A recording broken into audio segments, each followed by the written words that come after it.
పంట కాలువలో బోల్తా పడిన కళాశాల బస్సు క్షేమంగా బయటపడ్డ విద్యార్థులు.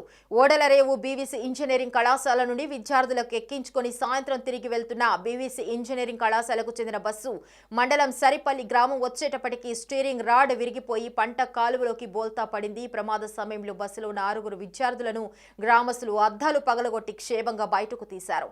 స్వల్ప గాయాలతో విద్యార్థులు బయటపడ్డారు. కోనసీమ జిల్లా సరిపల్లి గ్రామంలో ఈరోజు మధ్యాహ్నం బీవీసీ ఇంజనీరింగ్ కళాశాల బస్సు స్టీరింగ్ రాడ్ ఇరిగిపోయి 6 విద్యార్థులు తోటున్నటువంటి బస్సు పంట కాలువలో పడింది. ప్రమాదవశత్తు విద్యార్థులకు ఎవరికి ఏమీ కాలేదు.